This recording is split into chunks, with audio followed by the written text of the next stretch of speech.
And what's going on, YouTube? You know who it is, your boy Herbie here, kind of in a different setting here. I want to take a break away from the green screen. Anyway, got this letter from a young lady. Not a letter. Anyway, got this submission to the website from a young lady out of MO. Let me read it. I didn't print it out. I didn't have a chance to print it out. I had to read it on the screen. I've been engaged to an over-the-road truck driver now for a year. I can't say it's easy, and at times, it's the hardest thing in the world. No, I ain't gonna do it like that, man.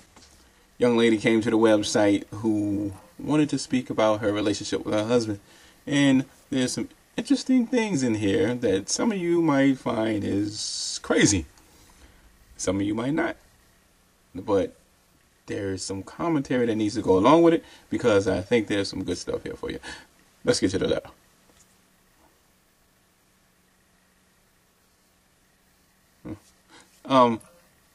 She says, "Hi, I've been engaged to an over-the-road truck driver now for a year. I can't say it's easy. At times it's the hardest thing in the world, but I have a good man who loves me and sacrifices every day for me. We call each other up to 10 to 20 times a day." Oh, I heard you. In a month, we average almost 500 calls to each other. We always know where each other are and what we're doing. If I'm out and about, I always let him know where I'm at, what road or highway I'm on, and when I get home, the same goes for him. We feel this is important. If there's a long time in between calls and the other person doesn't answer, we'll call somebody else to locate each other.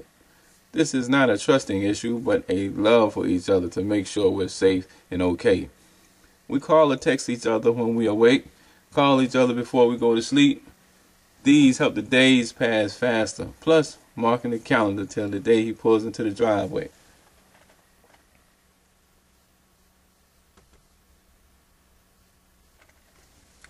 I try to stay busy at home, pay the bills, care for the pets, keep the yard up, and most of all, get things ready for our special day. All I can say is treasure the time you have when you're together. Have fun, laugh, and enjoy your quality time together, because those 3 days I get a month are the most precious days of my life.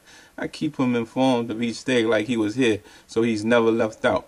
He's up to date on everything, because the last thing you want on those 3 days is to get caught up arguing on stupid stuff.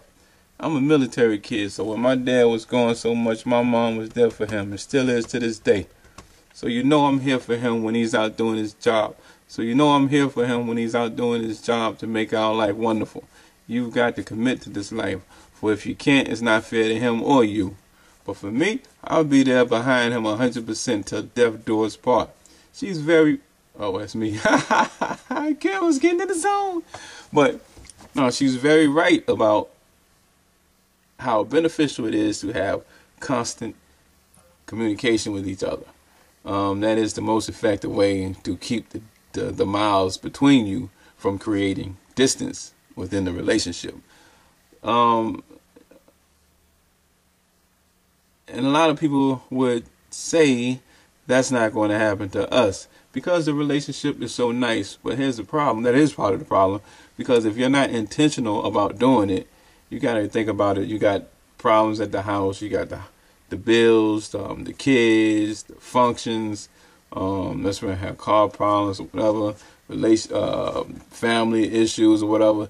Then you out on the road, especially if you're at a company that's not treating you the way they should, which means you're stressed out, or the company that has bad management, you having problems with the loads, and so you mess around and say, well, I'll call next time, or I'll call then, and I'll call then, or I'll call later, I'll call this other time.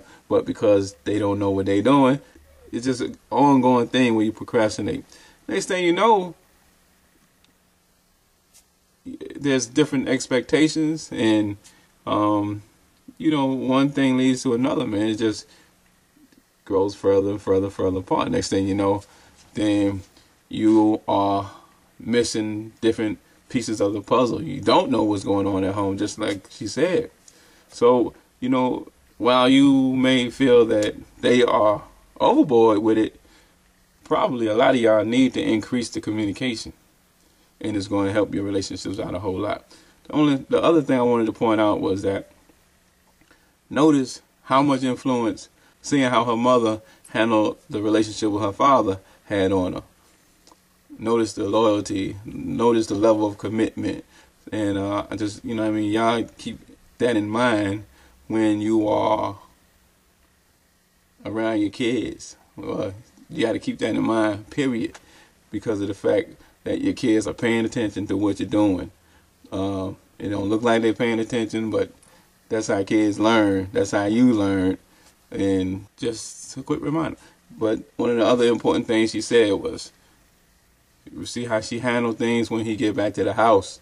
You know, she want to make sure it's a pleasant experience.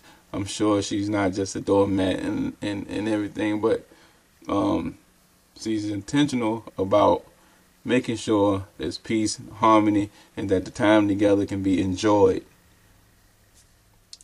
The video about to run out of time. It's pretty much all I had to say anyway. Comment later. Thanks for coming by.